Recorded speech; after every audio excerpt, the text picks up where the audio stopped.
Olá pessoal, eu sou o professor Eric Martins e trago para vocês hoje o vídeo com a resolução das questões relacionadas à química da prova do Enem de 2021. No caso aqui nós temos a prova regular, a primeira aplicação.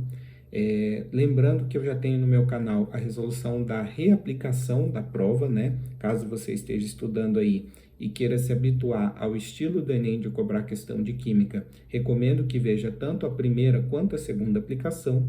Lembrando aqui que no nosso canal as questões elas estão bem organizadas, tá? Vocês vão encontrar na descrição do vídeo a divisão do tempo de cada questão e a numeração correspondente a cada tipo de prova, né?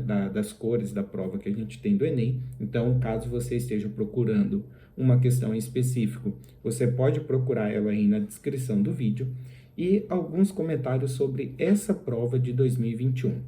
Então, nessa prova eu trouxe 20 questões relacionadas à química, tá? Das 45 questões de ciências da natureza, eu encontrei 20 que tinham relações com química. Como de costume, tem bastante questões relacionando química com biologia, mas em específico nessa prova teve uma quantidade até um pouco maior do que o padrão, relacionando questões de química e física ao mesmo tempo, tá? Essa aqui foi uma prova que ela fugiu um pouco da tendência que o Enem vinha tendo até então, de se tornar um pouco mais conteudista, né? De ser aquelas questões na qual você tinha que ter um conhecimento, um conceito de química e simplesmente lembrar o conceito na hora de resolver a questão, tá? Essa prova fugiu um pouco, ainda tem questões assim, principalmente as questões de cálculo, né? Bastava você saber aplicar o seu conceito. Mas essa prova aqui, ela foi já no estilo mais clássico do Enem, aquele estilo na qual você tem que ler os textos, interpretar muito bem e saber colocar os conceitos, os seus conhecimentos de química dentro de uma situação de escrita, tá? Então, é uma prova assim que é um pouco mais difícil de você estudar, porque não basta você decorar conceitos de química, você tem que saber encaixar esse conceito dentro de uma situação de escrita. E para estudar para esse tipo de questão, é importante que você esteja habituado a fazer leituras, que você tenha um conhecimento bastante amplo, né? Então, aqui a nossa resolução, acredito que ela vai ser muito boa, porque ela vai discutir alguns aspectos bem relevantes aí na hora de você fazer a interpretação do texto e encaixar seus conhecimentos químicos dentro dessa interpretação. Beleza? Então, bora começar. Vamos resolver então uma questão de pilha, questão 92 da prova amarela, uma questão que envolve uma pequena interdisciplinaridade com física. Essa questão traz para a gente uma tabela com vários aparelhos eletrônicos aí que funcionam à base de pilha, e ele pede para a gente considerar uma bateria que seja constituída por uma associação em série de 3 pilhas de lítio e iodo. Estou destacando essa informação porque ela vai ser importante para a gente. E aí, nas condições padrões, conforme as semi-equações de redução apresentada. Então, nós temos duas equações de redução. Lembrando que numa pilha você vai ter uma redução e uma oxidação, né? Nós temos aqui o potencial de redução, aquele que perde a disputa, né? Que tem um menor potencial de redução. Na verdade, ele vai se oxidar na pilha, mas a questão não vai trabalhar a respeito disso. A questão ela quer saber, né? Essa bateria é adequada para o funcionamento de qual dispositivo? Lembrando que o exercício deu para a gente a força eletromotriz, né? Quantos volts são necessários aí para cada dispositivo funcionar. E para a gente calcular a força eletromotriz de uma pilha, vou chamar aqui de DDP, né? De diferença de potencial. Tem uma forma muito boa para fazer esse cálculo, que é você pegar o potencial maior menos o potencial menor, tá? Caso você tenha duas equações de redução. E aí a gente vai pegar, então, o potencial maior, que é 0,54 do iodo, menos o potencial menor, cuidado com o jogo de sinal aqui, ó, menos 3,05, que é o potencial do lítio, tá? Menos com menos vai dar mais, então a gente chega à conclusão de que o potencial de uma pilha é de 3,59 volts, certo? E aí a gente tem que tomar cuidado que nesse exercício nós temos uma associação em série de 3 pilhas. A gente sabe da física que quando a gente coloca uma associação em série de geradores, a gente soma o potencial dos geradores. A pilha é um gerador, né? Ela está gerando energia elétrica. Como são 3 pilhas, eu vou somar o potencial dos 3 ou multiplicar por 3, né, para ficar mais fácil. E a gente vai chegar no valor de 10,77 volts. Tá? Então, essa bateria formada pelas 3 pilhas, ela vai gerar um potencial de 10,77 volts, que é o potencial aqui, ó, na faixa do carrinho de controle remoto, resposta na alternativa D.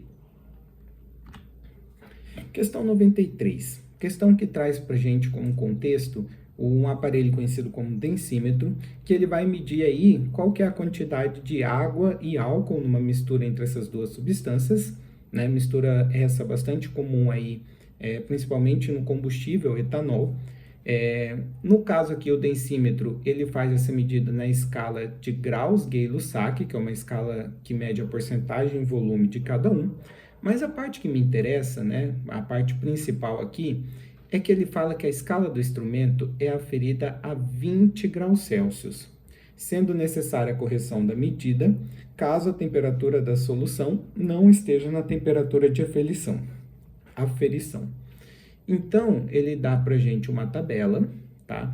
E qual que é a ideia da tabela? A ideia é o seguinte, ó, você fez a medida no seu densímetro e tua medida deu 35, tá? Caso a sua solução esteja 25 graus Celsius, é porque, de fato, tem 35 graus Gay-Lussac. Agora, caso você tenha feito a medida 21 graus Celsius, o teu densímetro vai apontar 35, mas o valor real é 34,6, né? E perceba que conforme a gente vai aumentando a temperatura, digamos assim, o erro, né, a diferença entre o valor medido e o valor real, ele vai se tornando maior. Bem, continuando a questão aqui, ele vai perguntar para a gente: é necessária a correção da medida do instrumento, pois um aumento na temperatura promove o quê? Galera, então a questão aqui é o seguinte, ó. Normalmente, quando você aumenta a temperatura de uma substância, você faz com que essa substância se dilate, ela aumente de tamanho. No caso do líquido, né, nós vamos ter um aumento do volume. Esse é o comportamento padrão, né? Você aumentar a temperatura, aumentar o volume do seu líquido. Lembrando, existem exceções, né, que a gente chama de comportamento anômalo, tá? A água mesmo, ela tem um comportamento anômalo, que seria o quê? Você aumentar a temperatura e diminuir o volume, tá? Mas esse comportamento anômalo da água, ela acontece na faixa de 0 graus Celsius até 4 graus Celsius, que não é a faixa que a gente está trabalhando no exercício, tá? Nesse exercício aqui, a gente vai considerar que se você aumentou a temperatura da água e do álcool, os seus volumes irão aumentar. E isso que vai causar um erro, tá? Caso você mude a temperatura em relação àquela que foi aferida, beleza? Então, como a gente discutiu, o principal motivo de ter toda essa questão de aferição está no fato de você estar alterando o volume do seu líquido. Então, a gente tem duas alternativas aqui que fariam mais sentido, né? A alternativa B, que fala que o aumento da temperatura causaria o aumento da densidade da água e do álcool, tá? Será que essa aqui? Vamos lembrar, o que é densidade? Densidade seria a massa dividida pelo volume, tá? O aumento da temperatura não interfere na massa, mas, como a gente viu, interfere no volume. O volume aumenta. E aí a gente sabe da matemática, né, que se eu mexer no denominador sem mexer no número de cima no numerador, o resultado dessa divisão vai dar um número menor. Então, o aumento da temperatura promove uma diminuição da densidade e não um aumento, tá? Então, não pode ser a alternativa B. Já a alternativa C diz pra gente, né, que provocaria uma mudança do volume dos materiais por dilatação. E foi exatamente o que a gente discutiu, né? Aumento da temperatura provoca um aumento no volume, perfeito? Então, fechamos na alternativa C. Questão 94. Essa questão, ela fala pra gente sobre o desenvolvimento de novos polímeros, e no caso aqui, polímeros que sejam capazes de conduzir corrente elétrica. E a parte principal do texto que a gente precisa para interpretar a questão diz que uma propriedade-chave do polímero condutor é a presença de ligações duplas conjugadas ao longo da cadeia principal do polímero. Tá? Então, um polímero que tiver essa característica aqui, provavelmente vai ser um polímero condutor de corrente elétrica.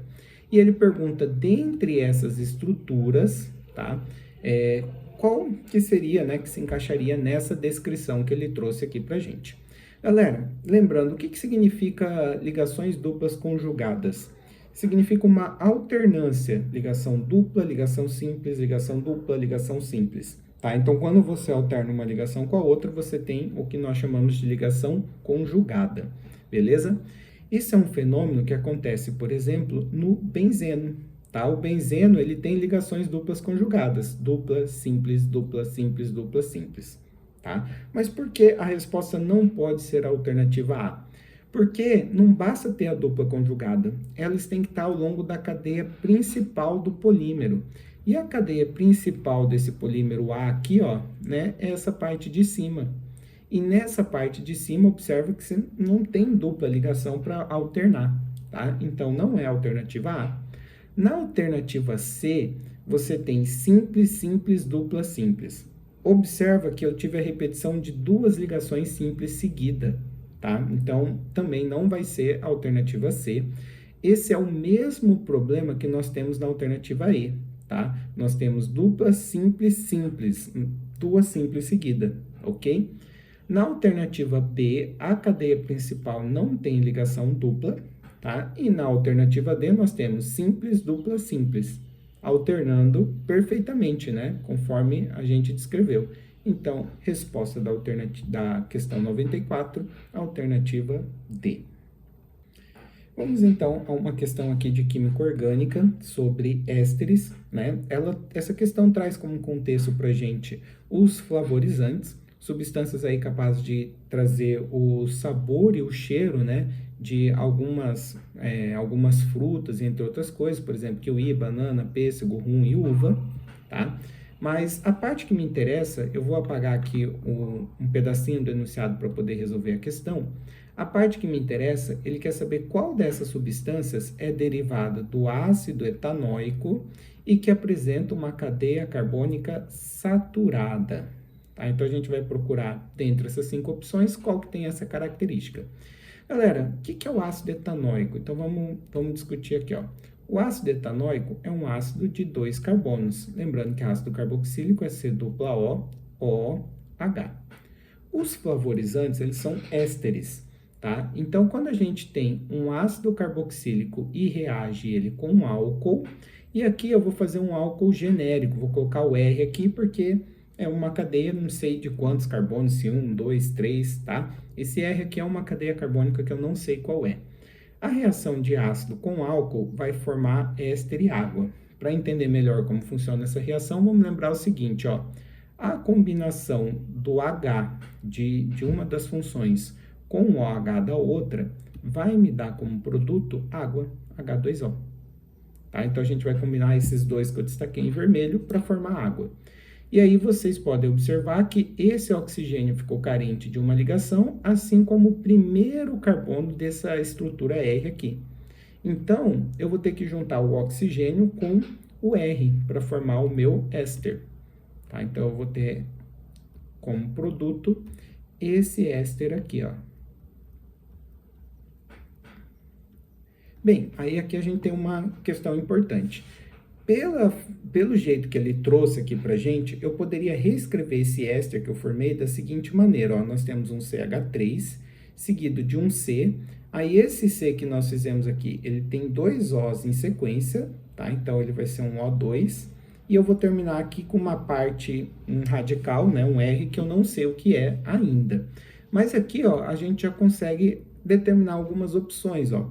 Perceba que o meu éster, ele vai ter que ter esse trechinho aqui, por ser derivado do ácido etanóico.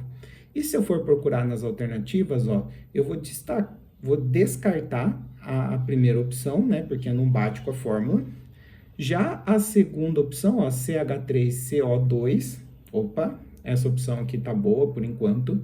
A mesma coisa aqui com a terceira, né? CH3CO2. Já a próxima, não, tá? Vou descartar.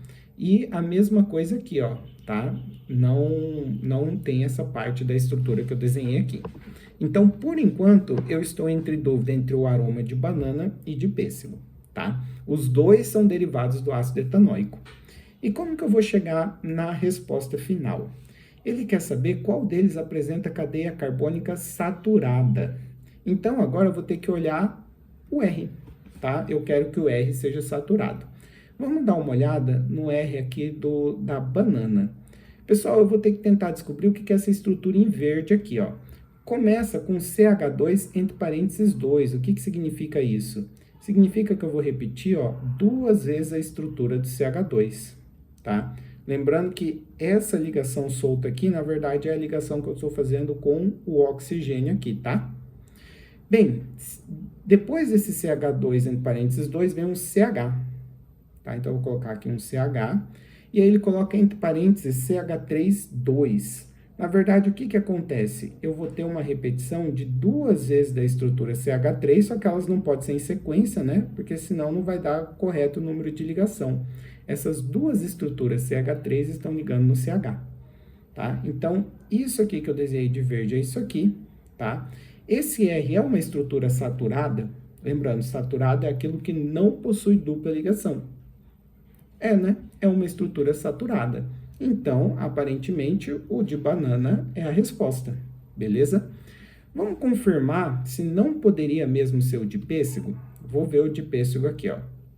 No caso do pêssego, o R seria essa estrutura CH2C6H5. Pessoal, CH2, simples, né? E o que é um C6H5? C6H5 nada mais é do que um benzeno, tá? Lembrando que benzeno, ele tem a alternância de ligação simples, dupla, simples, dupla. Como tem ligação dupla, ele não é uma cadeia saturada, tá? Então, a gente vai descartar o pêssego, tá? Se você ficou em dúvida, como que eu vou saber que C6H5 é o benzeno?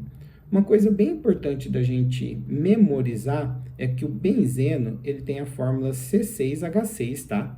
Então, ó, esse aqui é o benzeno, tem 6 carbonos, afinal tem 6 pontas, e ele tem 6 hidrogênios, né? Porque cada carbono faz 3 ligações, para completar 4 precisaria de 1 hidrogênio, tá? Então, o benzeno é C6H6. E por que que nesse caso aqui ele virou C6H5? Porque eu precisaria tirar um hidrogênio para colocar quem na estrutura? Para colocar esse CH2.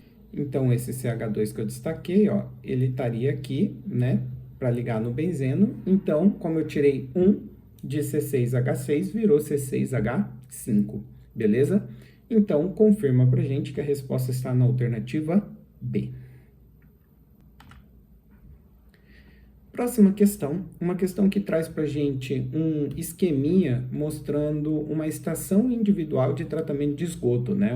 Digamos assim, uma pequena estação de tratamento de esgoto presente na própria casa.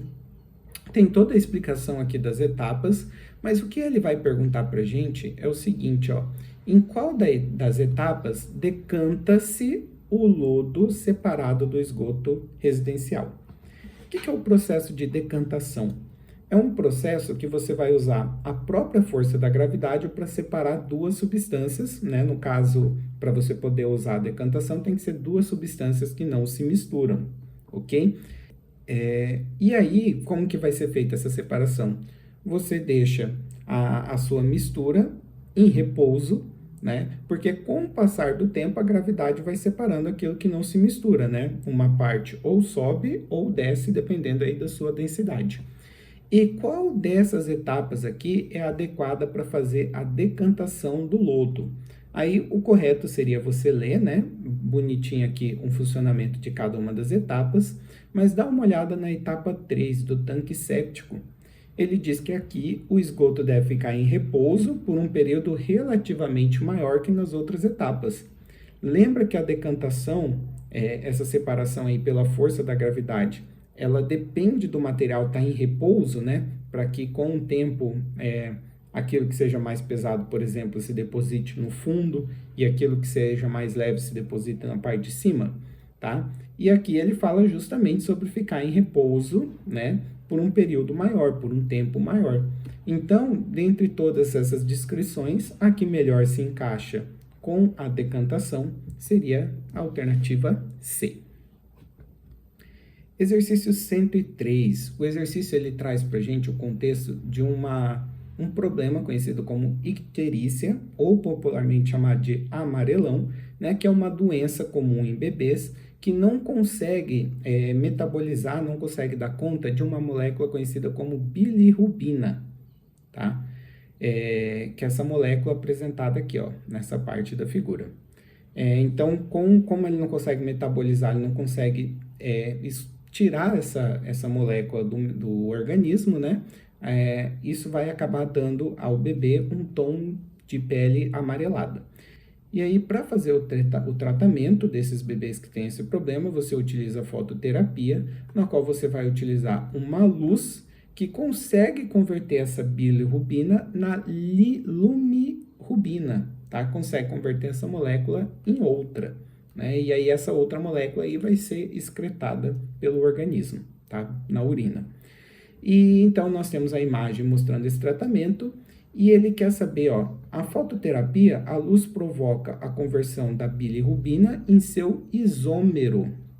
Isômero, então, são moléculas que têm a mesma quantidade aí de átomos, né, carbono, oxigênios, hidrogênios, mas que não sejam moléculas iguais. Bem, vou considerar que essas duas moléculas são isômeros sem conferir, até porque são uma molécula muito grande aí para a gente conferir que é isômero, né? Vamos confiar na questão, mas ele quer saber qual é o tipo de isomeria que ocorre aqui. Então, a gente vai ter que descobrir qual que é a diferença entre uma molécula e outra. Aí você vai ter que olhar atentamente o desenho de uma, o desenho de outra, ver onde está a diferença nos desenhos, tá? E a diferença, ela ocorre nesse trechinho aqui, ó. Perceba que na lumirrubina, nós temos um trechinho aqui de cadeia fechada, enquanto esse mesmo trechinho na bilirrubina é de cadeia aberta, tá? Então, essa é a diferença, ó. Um trechinho de um lado é cadeia fechada, do outro lado é cadeia aberta. A diferença entre esses trechinhos é a cadeia, tá? Então, nós temos um isômero de cadeia. Uma pequena curiosidade, ó, o que vai acontecer nesse caso aqui? Acho que é meio difícil de mostrar, mas vamos tentar. Esse carbono aqui, ele vai se ligar nesse, tá? Eles vão se juntar. E aí vocês percebam ó, que nós temos 1, 2, 3, 4, 5, 6, 7 carbonos, tá? Eles vão se juntar para formar uma estrutura fechada de 7, ó. 1, 2, 3, 4, 5, 6, 7, ok? E aí, esse carbono aqui, ó, que eu vou marcar de roxo, é esse aqui, ó, que ficou sobrando, tá? Então, foi essa transformação que aconteceu aqui. Não precisava observar, é mais curiosidade, o que você precisava perceber é que tinha um trechinho de cadeia fechada e um trechinho de cadeia aberta, isomeria de cadeia. Questão 106 fala de células combustíveis a hidrogênio, né, são células capazes de produzir energia elétrica ao ser abastecida com hidrogênio, que pode ser utilizado aí em veículos automotivos, né? E ele traz para a gente uma tabela, eu trouxe aqui separado, num slide separado, né? Digamos assim, as 5 células combustíveis que mais têm se destacado aí no uso em veículos. E a parte que me interessa do texto diz o seguinte, ó. Testes operacionais com esse tipo de célula têm indicado que as melhores alternativas para veículos são as que operam em baixo nível de energia térmica e são formadas por membranas de eletrólitos poliméricos e ocorrem em meio ácido. Então, por que eu destaquei esse trecho amarelo?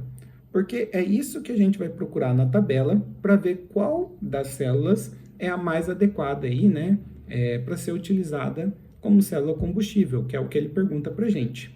Então, ó, baixos níveis de energia térmica, vamos dar uma olhada.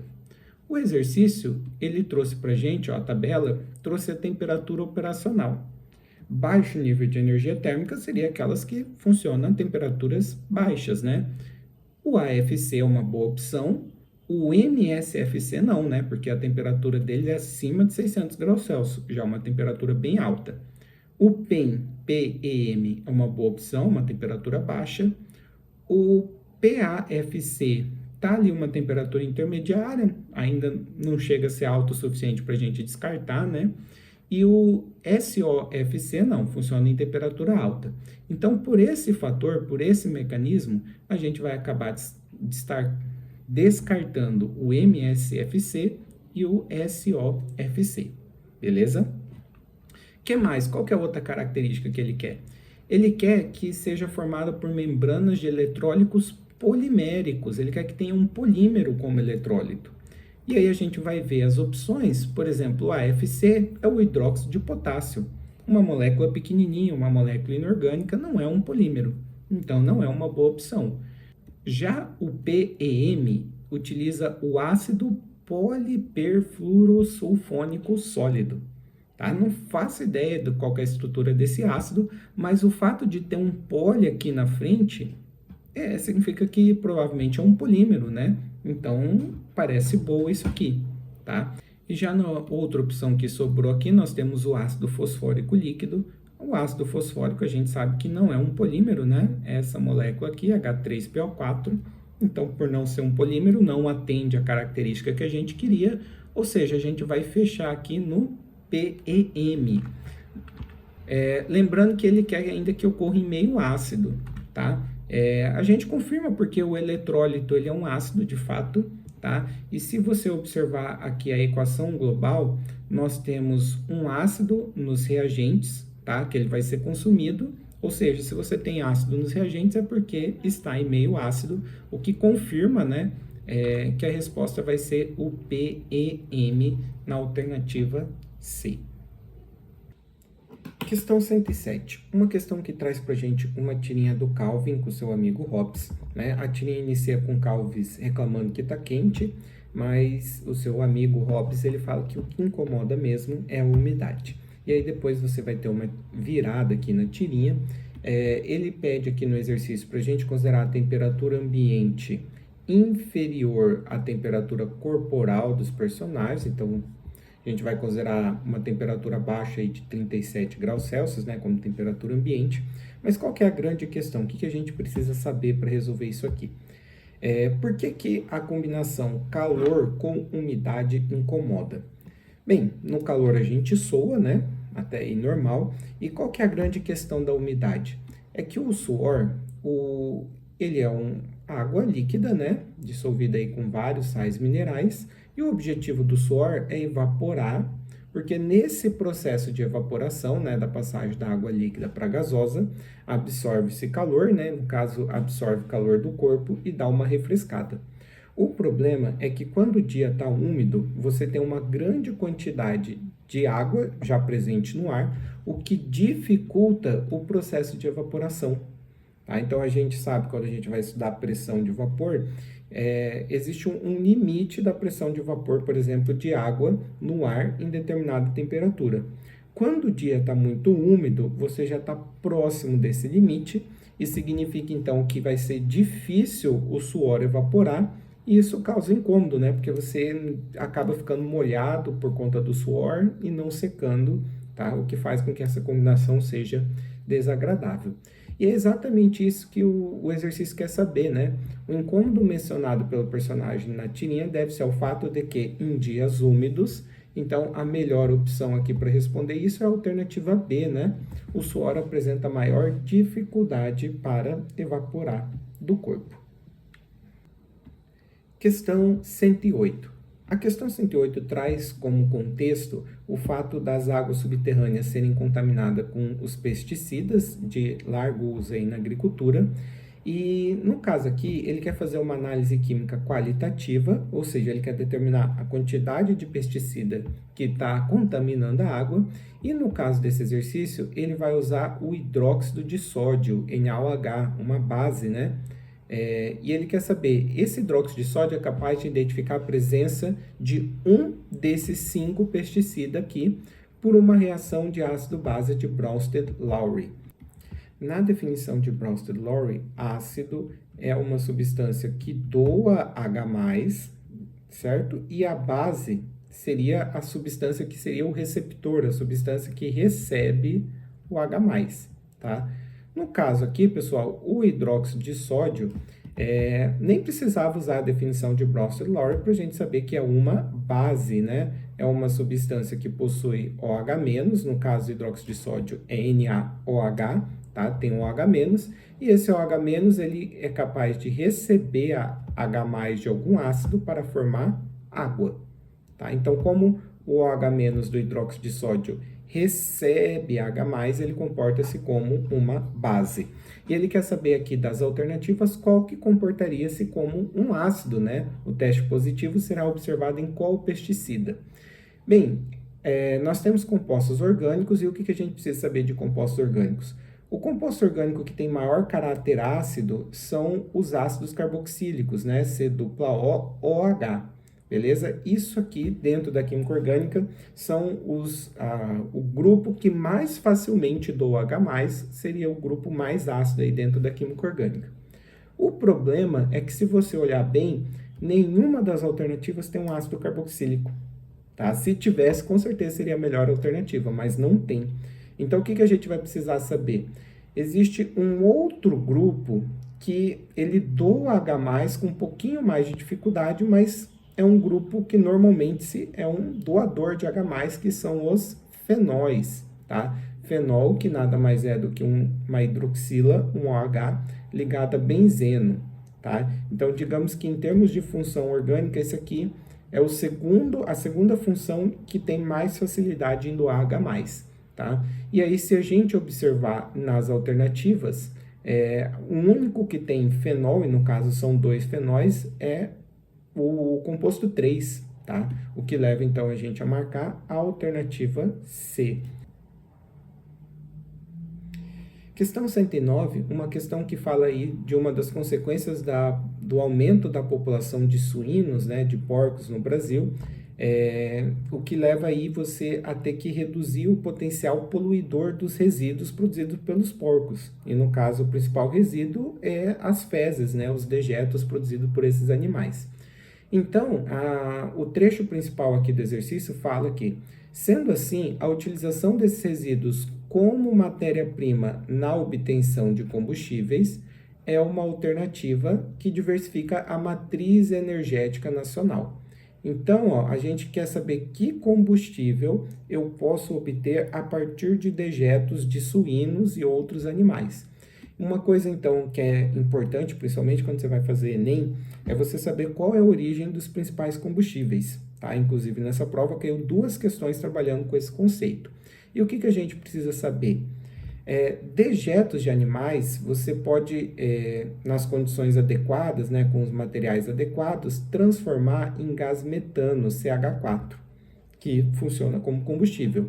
Esse gás metano produzido a partir de dejetos de animais, né, a gente chama de biogás. Resposta, então, na alternativa B, tá? Lembrando, novamente, que quando você vai fazer o Enem, é muito importante você saber sobre como são produzidos os principais combustíveis.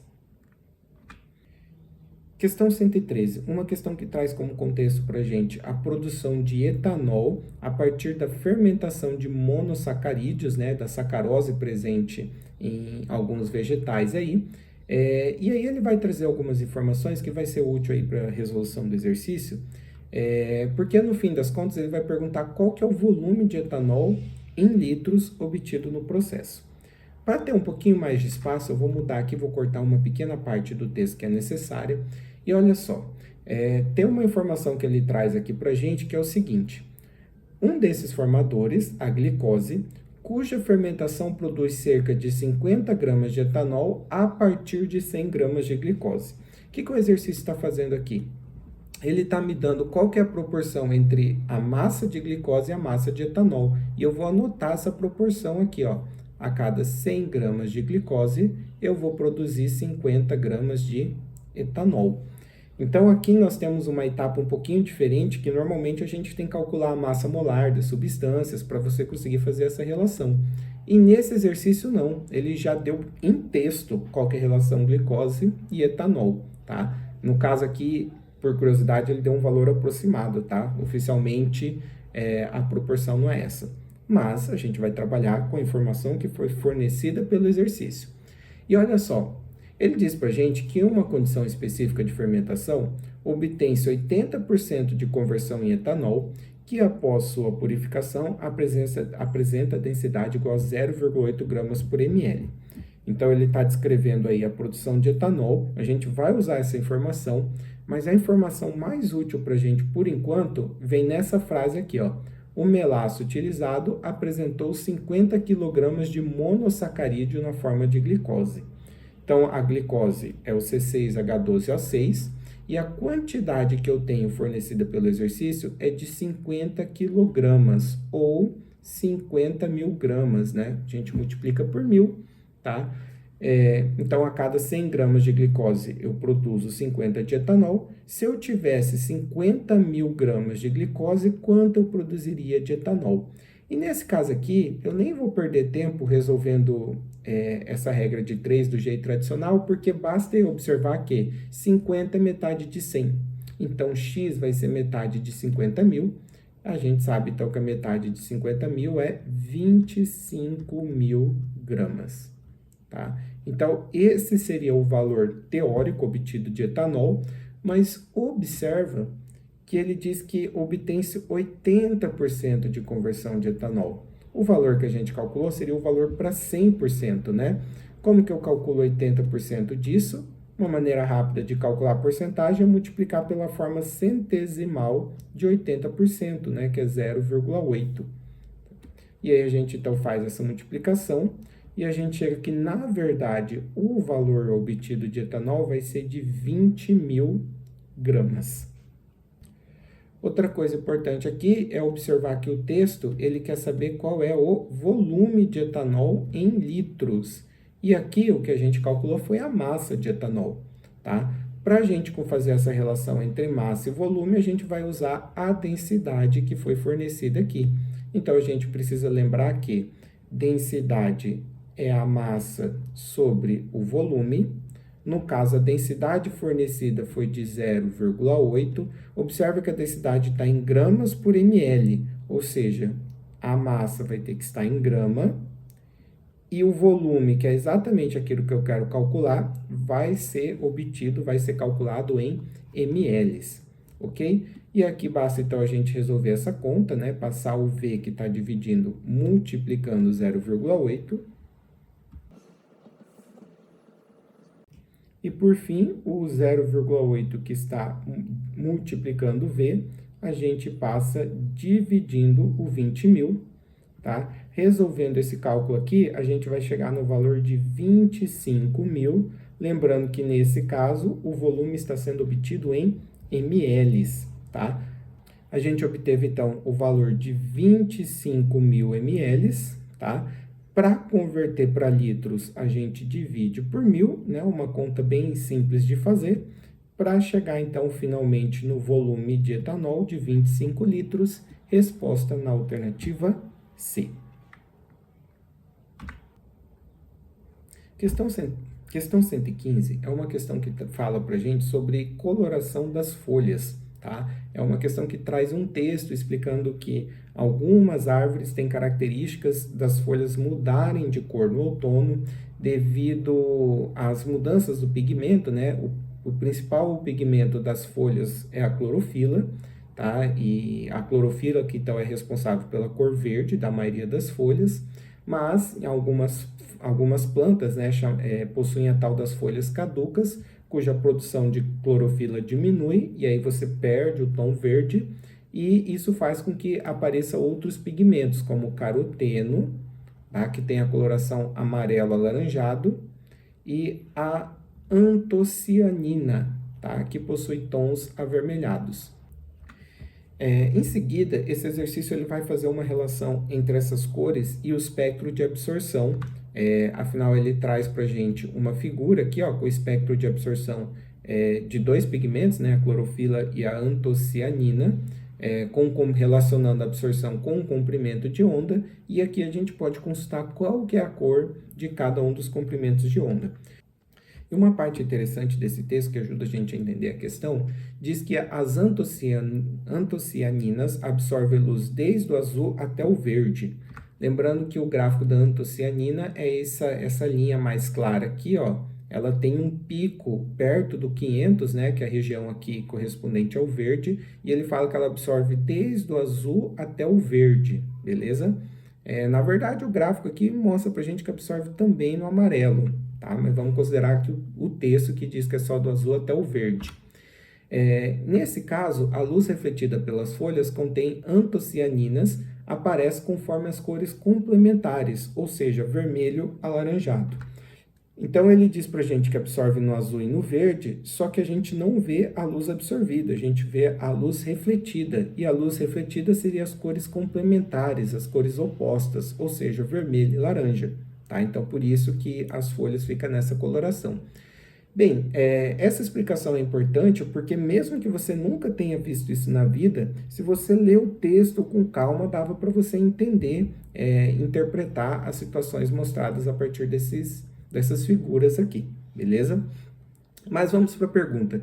Em que faixa do espectro visível os carotenos absorvem majoritariamente? Na verdade, a gente tem que procurar aqui ó, no texto onde fala do caroteno, e ele fala para gente que o caroteno ele tem uma coloração amarelo-alaranjada. Lembrando que essa é a coloração que a gente vê. E a coloração que a gente vê é o oposto da coloração que é absorvida. Então, se a gente vê amarelo alaranjado, significa que esse caroteno, ó, não tem o gráfico de absorção do caroteno, tá? Mas significa que esse caroteno, então, está do lado oposto, tá? As cores absorvidas. No caso, as cores absorvidas é violeta e azul. Com isso, a gente fecha a questão na alternativa A. Questão 118. A questão 118 é uma questão aí sobre combustíveis, tá? Mais uma na prova na qual você tem que saber sobre os processos de obtenção aí dos principais combustíveis. Ela traz como contexto para a gente o ciclo do carbono, fala que o carbono é fixado pela energia luminosa, no caso, pela luz absorvida pelas plantas durante a fotossíntese, ou a partir de compostos inorgânicos, e é eventualmente degradado pelos organismos, resultando em fontes de carbono como metano ou gás carbônico. Mas eu acho interessante esse trecho aqui do texto, que ele não vai ser importante para resolver essa questão, mas ele conversa com a questão 109 da prova amarela, que fala sobre você aproveitar os dejetos de suíno para produzir combustível, tá? E aí, no caso aqui, a gente está falando da produção de biogás, que é o gás metano, beleza? Então, é um trechinho aqui que acaba conversando com uma questão da própria prova. E olha só ainda que interessante. Ele fala que outros compostos orgânicos são catabolizados pelos seres com menor rendimento energético, produzindo compostos secundários, subprodutos que podem funcionar como combustíveis ambientais. E ele quer saber o processo metabólico associado à expressão combustíveis ambientais. Então, ele está falando, a pergunta é em relação a esse segundo processo, né? Você pode fazer a quebra dos seus compostos orgânicos, né? Com menor rendimento, produzindo compostos secundários que funcionam como combustíveis ambientais. Tá? Então, quem sabe aí sobre a produção de combustível já sabe qual que é o combustível ambiental que ele está falando, produzido a partir desse processo, né? Realizado por alguns seres vivos. Ele está falando do etanol. E olha só que curioso, esse processo descrito aqui é o processo que aparece na questão 113 também dessa prova, que mostra aqui ó, a glicose sendo quebrada em etanol, tá? Então, e aí na própria questão 113 tem a resposta. O nome desse processo tá aqui, ó, é fermentação, ok? Então, o segredo aqui da questão era você perceber que o combustível ambiental que ele estava citando era o etanol, e o nome do processo para obter etanol é fermentação, alternativa B. Questão 119. Aqui você tem um técnico de laboratório que ele recebe um lote de um medicamento, de um analgésico, no caso ácido acetil salicílico, e ele percebe que ela está fora das especificações, ou seja, não tem as quantidades corretas que deveria ter na composição do medicamento, tá? Deveria ter 100 miligramas. Aliás, você começa a ler o exercício, ele dá a sensação, a impressão que vai ser um exercício que vai exigir cálculo de vocês, tá? Aí ele traz para a gente os testes realizados pelo técnico e ele diz que após a realização do teste, o lote foi reprovado, porque a quantidade de ácido acetil salicílico pro comprimido foi de apenas 40% do esperado. E aí a pergunta vem aqui, ó, o teste que permitiu reprovar o lote do analgésico foi o de número, então ele dá a sensação que a gente vai precisar fazer conta, mas não vai. A gente só precisa saber qual desses testes aqui permitiu a gente chegar à conclusão de que só tinha 40% do valor esperado. Uma coisa importante de observar aqui, ó, é que esse ácido acetil salicílico, o famoso AS, ele tem a função ácido carboxílico. Logo, ele é um composto ácido, tá? E quais foram os testes realizados? Lembrando que a gente quer um teste que seja bastante preciso na determinação da quantidade desse ácido aqui, ó, tá? Então, a gente tem aqui obtenção da massa do comprimido, tá? Que não é uma informação muito relevante a princípio. Nós temos a medição da densidade do comprimido. Esse teste aqui, ele já dá uma noção, tá? Ele já pode permitir que a gente tenha uma noção se o comprimido está adulterado ou não, mas não vai ter um cálculo preciso para determinar a quantidade de cada substância. A mesma coisa, a verificação do pH do papel indicador, ele pode ser uma evidência, um sinal de que o comprimido foi adulterado, mas ele também não permite que a gente faça os cálculos precisos de qual é a quantidade da substância. A determinação da temperatura de fusão do comprimido tem o mesmo problema dos casos anteriores. E agora, o teste que de fato é preciso é a titulação com solução aquosa de NaOH. Titulação, que é aquele processo, né, na qual você pega um ácido, pinga uma certa quantidade de base, aqui no caso do NaOH, e aí você vai ter o ponto de viragem. Quando você tiver o ponto de viragem, você vai ter as informações necessárias para você fazer o cálculo que permite você determinar qual é a quantidade de ácido, tá? Então, o teste que permite a gente fazer o cálculo para determinar certinho a quantidade, né, para poder reprovar o medicamento, é o da alternativa E, o teste 5. Questão 122. Uma questão bem diferente aí, até mesmo para o padrão Enem, eu considerei ela uma questão um pouco exótica do que costuma acontecer, porque ela é uma questão que não envolve quase nenhum conteúdo, conceito, pelo menos não os conceitos tradicionais de química, né? Mas ela exige uma interpretação de um caso, de uma situação, tá? O Enem é uma prova que exige bastante interpretação, mas essa aqui ela é um pouco diferente do padrão que costuma aparecer. E bem, essa questão a gente vai ter que ler com calma o texto para discutir melhor a situação aqui. Ele diz para a gente que uma escola iniciou o projeto educativo para implementação da coleta seletiva e destino dos materiais recicláveis. Para atingir seus objetivos, a instituição planejou. Então, nós temos 3 etapas aqui. Sensibilizar a comunidade escolar, desenvolvendo atividades em sala e extraclasse de maneira contínua, tá? Então, é uma etapa importante, né? Você fazer com que as pessoas que estão dentro da escola se envolvam com o projeto, né? Tem interesse em participar do projeto. No item 2 fala capacitar o pessoal responsável pela limpeza da escola quanto aos novos procedimentos adotados com a coleta seletiva. Então, além de se envolver, você tem que ter o conhecimento necessário aí para tocar o projeto em frente, principalmente quem vai ter que manusear os resíduos, né? Uma etapa importante aí. E no item 3 ele fala distribuir coletores de materiais recicláveis específicos na sala, pátios e outros ambientes para o condicionamento dos resíduos, né? Que seria então o desenvolvimento de uma infraestrutura adequada para você tocar o projeto. E aqui vem a questão. Para completar a ação proposta no ambiente escolar, o que falta ser inserido no planejamento? Eu vou destacar aqui, ó, que ele quer saber o que está faltando nesse planejamento. E isso vai ser importante aí para que a gente consiga achar a resposta. Vamos dar uma olhada no item A. Ele diz para a gente realizar campanhas educativas de sensibilização em bairros vizinhos para fortalecer a coleta seletiva. Qual que é o grande problema desse item A? Esse item A, ele seria como se fosse uma expansão do projeto, né? Pela descrição aqui, o projeto ele inicia-se na comunidade escolar, dentro da escola, né? E sensibilizar aí os bairros vizinhos e fortalecer a coleta seletiva seria uma expansão, seria um passo a mais no projeto, tá? E essa não é a alternativa adequada, porque ele não quer uma expansão, ele quer saber o que está faltando nesse projeto, beleza? Já no item B, ele fala para a gente firmar parceria com a prefeitura ou cooperativa de catadores para o recolhimento dos materiais recicláveis e a destinação apropriada. Essa aqui é a etapa que está faltando. Por quê? Porque você vai coletar o lixo na escola, vai fazer a separação adequada aí dos resíduos, mas não adianta nada você fazer a separação adequada se você não consegue destinar esse resíduo para o local adequado que vai fazer o tratamento dele.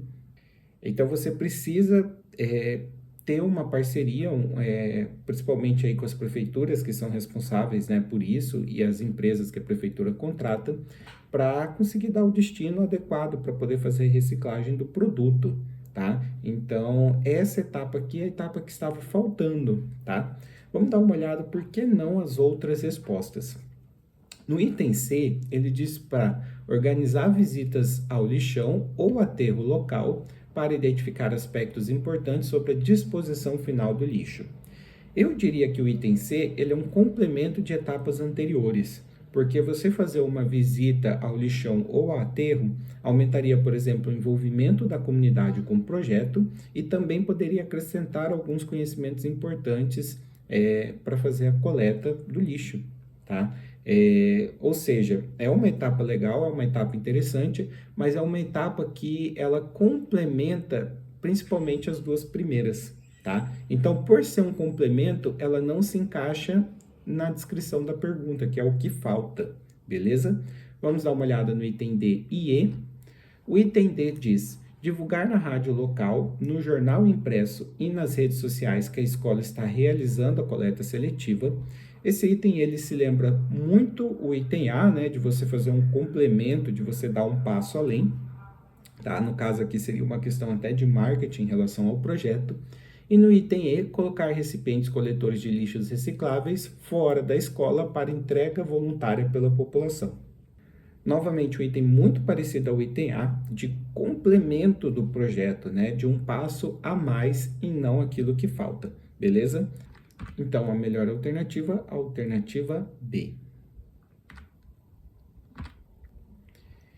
Questão 123, ela é uma questão aí sobre NOx, né, sobre o processo de oxirredução. Ela traz para a gente o ciclo do cobre, né, que você começa desde o cobre metálico até a transformação dele em diversos outros compostos.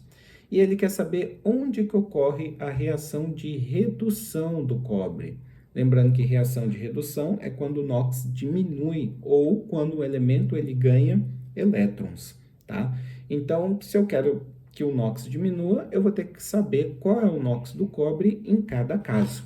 Então, vamos dar uma olhada aqui, ó. Vamos começar com esse cobre aqui, que é o cobre metálico, tá? Seria, pela representação, o cobre sozinho, ou cobre fazendo ligação metálica.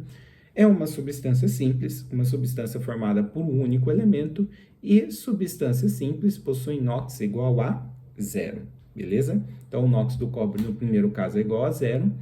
No próximo caso aqui, nós temos o nitrato de cobre, e para determinar o NOx do cobre nessa situação, a gente não vai poder fazer aquele método tradicional de montar uma tabela com NOx em cima, total embaixo, até porque nós temos o nitrogênio, que é um elemento que tem o NOx que varia com facilidade, e o cobre que a gente quer descobrir, né? Então, aqui, para a gente determinar o NOx, a gente vai ter que obrigatoriamente lembrar, tá, que nitrato é o ânion NO3-. E o que nós vamos ter que observar aqui? Observem que tem dois nitratos, né? Então, esse ânion NO3-, ele repete-se duas vezes. E para anular as duas cargas negativas aqui dos dois ânions NO3-, eu preciso que o cobre tenha duas cargas positivas, tá? Então, é a combinação do cátion cobre 2+, com dois ânions NO3-. Ou, como a gente estuda em química inorgânica, né, a gente vai fazer a ligação iônica de um sal, que é o caso aqui, né, para que dê essa fórmula, você teria que ter a carga 2 do cobre para mandar aqui para o nitrato, né, e a carga 1 invisível aqui para mandar para o cobre.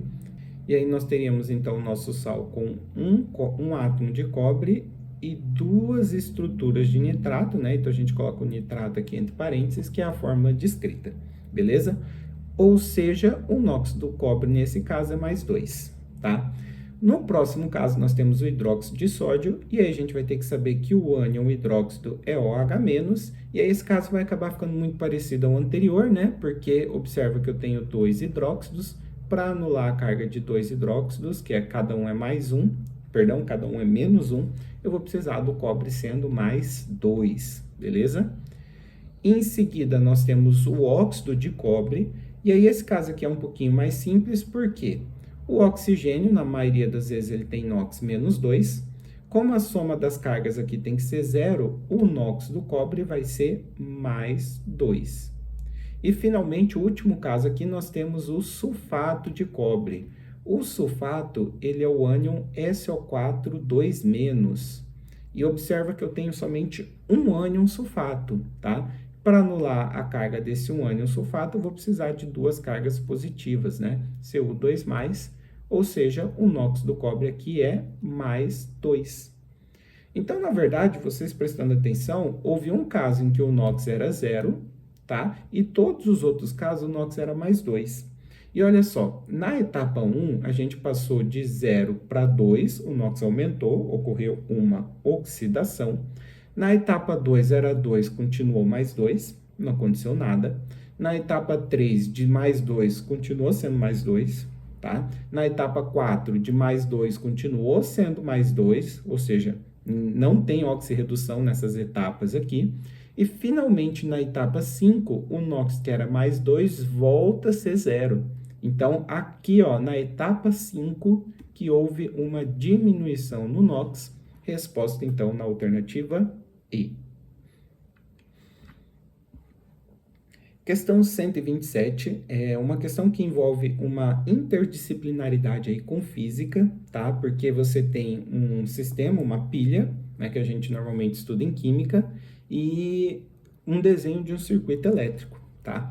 E o que a gente precisa entender, ó? Ele dá essa figura aqui pra gente, tá? De pilha, um cronômetro e um voltímetro, e ele quer saber qual dos desenhos aqui, ó, tá? Então, nós temos as 5 alternativas, qual desenho representa melhor essa estrutura. Então, a ideia aqui é o seguinte, a gente tem que lembrar que pilha é um gerador.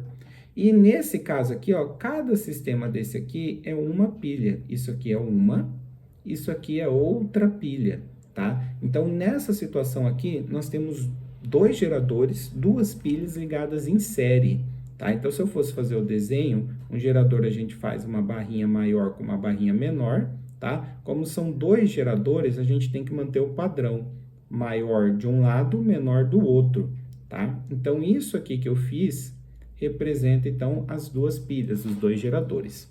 E aí, olha só, eu vou pegar um circuito aqui. Tem um circuito saindo de uma das pilhas, tá? Que começa aqui, estou desenhando de azul, passa pelo cronômetro. Eu vou considerar o cronômetro como um aparelho elétrico que tem uma resistência elétrica, né? Passa pelo cronômetro e aí vai terminar lá na ponta da outra pilha. Então, olha só, nós temos o circuito que sai da ponta de um gerador, passa pelo cronômetro, vou considerar o cronômetro uma resistência elétrica, e vai terminar lá na ponta do outro gerador, ok?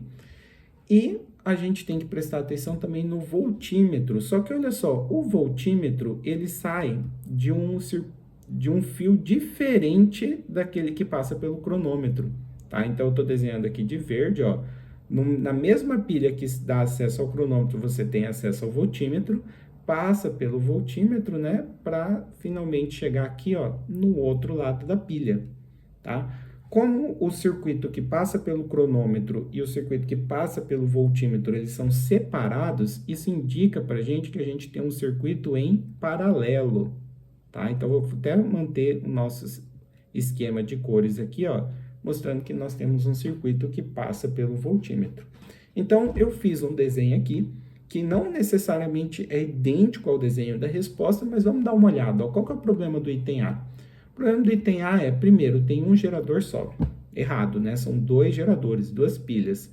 E aí ele coloca o voltímetro e a resistência em série, e pelo desenho aqui a gente percebeu que está em paralelo. Então, a alternativa A está errada.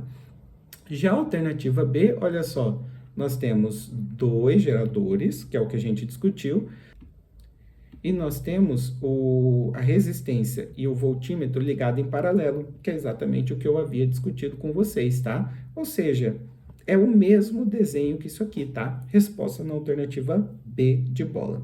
Vamos ver o que tem de errado nas outras alternativas. A alternativa C, se você prestar atenção, ela é muito parecida a B, tá?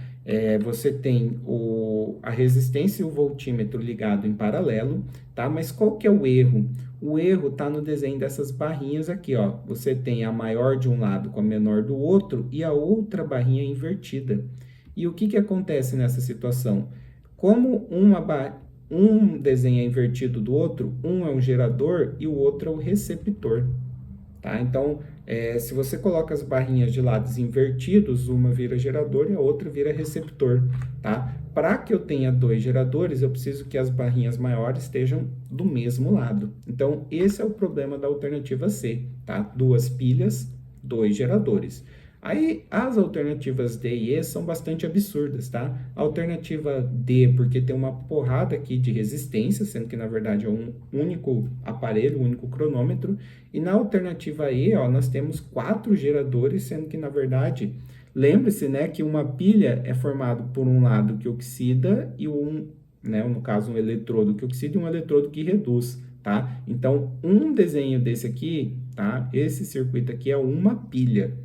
Acho que a ideia aqui era tentar confundir, né? Como se cada copinho, cada becker desse aqui fosse um gerador. E não, tá? Uma pilha ela é formada por 2 eletrodos, beleza? Então, nós não temos 4 geradores e também não temos voltímetro e resistência em série. Com isso, fechamos a questão 127 na alternativa B.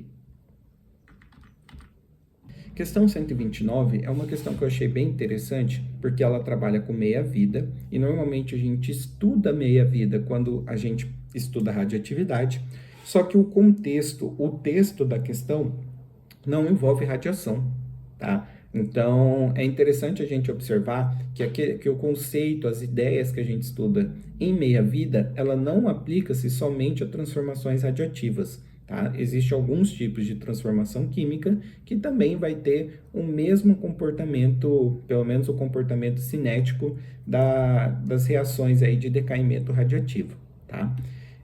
Então, ela fala sobre os pesticidas organoclorados, né? E fala que esses pesticidas, depois de jogados, eles permanecem por bastante tempo no ambiente. Tá? Eles vão ser degradados. E aí a gente tem o tempo de meia-vida do pesticida no solo, que é de 5 anos. Tá? Então, a cada 5 anos, metade dos pesticidas que você jogou no solo vai se degradar, se transformar em outras substâncias. Tá? E ele pede para a gente considerar aqui a aplicação de 500 gramas de pesticida. E aí ele quer saber qual é a massa de pesticida no decorrer de 35 anos. Bem, o que a gente vai ter que lembrar? Uma meia-vida 5 anos, tá? Se eu tenho 35 anos, basta dividir por 5 aqui para a gente saber que vão se passar 7 meia-vida. E como que funciona o conceito de meia-vida?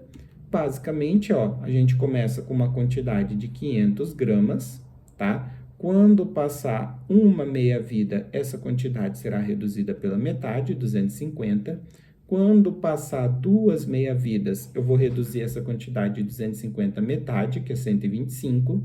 E aí, o trabalho vai ser ficar fazendo essa divisão por 2, né? Porque a gente vai ter que repetir esse processo 7 vezes, né? Então, 125 dividido por 2, nós vamos ter aqui, ó, 62,5. 4 meia-vidas, então, nós vamos ter 31,25 gramas. Então, para eu conseguir ter espaço aqui para continuar meus cálculos, vou subir aqui, tá? Após 5 meia-vidas, nós teríamos 15,625. Vou começar a aproximar aqui, né, para a conta não ficar muito grande. Após 6 meia-vidas, 7,81 gramas. E, finalmente, após a sétima meia-vida, 3,905, né? Mas aproximadamente 3,9 gramas. Com isso, depois de dividir várias vezes por 2, a gente finalmente chegou na nossa resposta na alternativa A. Questão 131 é uma questão que fala sobre o problema, né, de você jogar óleo no ralo da pia, tá? Isso é um problema ambiental, porque ele não se mistura com a água, mas ele vai acabar indo, né, para os sistemas aí, onde essa água escorre. E ele fala que uma das alternativas, não tem um modo ideal de se descartar o óleo, mas tem uma alternativa que é você conseguir reaproveitá-lo para fazer sabão, tá? Então, isso é uma reação que a gente costuma estudar aí na parte de reações orgânicas, e com base no texto, a reação química que permite o reaproveitamento do óleo vegetal é. Então, é uma questão que basicamente você tinha que lembrar o nome do tipo de reação, né, que você produz sabão. É a reação de saponificação. Só para a gente lembrar como que funciona a reação de saponificação. A gente pega o óleo ou a gordura vegetal, tá? Mistura com soda cáustica, que é o hidróxido de sódio, e outras substâncias aí, né, para você conseguir a consistência adequada, o cheiro, tá? E aí a mistura do óleo com a soda cáustica vai produzir sabão, tá? E além de produzir o sabão, nós vamos ter como subproduto o glicerol, que é um triálcool, tá? Então, essa reação a gente estuda com mais calma na parte de química orgânica, conhecida como saponificação. Questão 136 fala sobre o processo de você cultivar a planta por hidroponia, tá? Que seria você colocar os nutrientes necessários que a planta precisa absorver, ao invés de estar presente no solo, estar presente na água, tá? E aí, para você ter o processo eficiente, é importante que a água esteja no pH correto, né? E se ela não tiver no pH correto, você vai ter que fazer a correção do pH, só que essa correção não pode ser feita com qualquer ácido ou com qualquer base, né? Porque você não pode introduzir elementos que sejam nocivos à saúde da planta. Então, para resolver um problema aqui, o que acontece? Ele traz para a gente uma tabela com algumas espécies químicas, e aqui nós temos a composição de referência, ou seja, qual seria a quantidade adequada de cada espécie química aqui presente na água que você vai usar no processo de hidroponia, beleza? E do lado nós temos a solução que nós preparamos, tá? Que tem algumas pequenas diferenças em relação à solução de referência, tá? E uma das principais diferenças está na questão do pH, tá? A solução que nós preparamos, ela é mais ácida do que a solução de referência. Então, a gente vai ter que fazer a correção desse pH. Como? A gente vai ter que fazer essa correção, se ele está mais ácido, nós vamos ter que tentar torná-la mais básica, certo? Então, a gente vai ter que adicionar alguma substância que tenha característica básica, tá? Então, dando uma olhada aqui, o ácido fosfórico descarta, porque eu não quero deixar mais ácido, tá? O sulfato de cálcio, ele é um sal neutro, tá? Como assim um sal neutro? Ele é formado por um cátion que vem de uma base forte e de um ânion que vem de um ácido forte, tá? Então, quando o cátion vem da base forte e o ânion vem de um ácido forte, o sal ele não altera o pH, ele é neutro, tá? E aí nós temos agora o óxido de alumínio. O óxido de alumínio, ele até pode se comportar como uma base, mas tem um problema. Então, o problema aqui seria a questão do alumínio, porque olha só, a gente não tem um alumínio na composição de referência. Então, corre-se o risco, né? A gente não tem informação suficiente, mas corre-se o risco do alumínio ser tóxico, nocivo às plantas, tá? Então, colocar um cátion que a gente não tem informação não é uma boa solução, pode ser perigoso, pode não ter o efeito desejado. No item D, nós temos o cloreto de ferro, tá? E o cloreto de ferro, ele é um sal com características ácidas. Por quê? Porque ele é formado pelo ferro 2+, que vem de uma base fraca, e do ânion Cl-, que vem de um ácido forte. Tá? A combinação de um cátion de base fraca com um ânion de ácido forte, ele me dá características ácidas ao sal. Então, também não pode ser. Sobraria como resposta o hidróxido de potássio, que é uma base.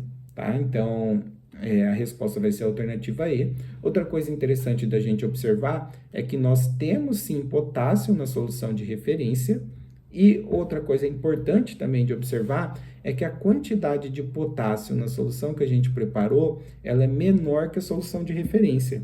Ou seja, nós temos margem, nós podemos sim colocar mais potássio na solução, tá? Porque a gente tinha uma quantidade menor do que aquela da de referência, tá? Então, era importante a gente observar, né, que eu precisava subir o pH e também observar se o que eu estou colocando não vai ser nocivo às plantas. Com essa questão aqui, a gente fechou a resolução dessa prova. Se você gostou dessa resolução, lembre-se aí de curtir, lembre-se de se inscrever no canal e compartilhar com aqueles amigos que estão estudando com vocês. Então, até a próxima!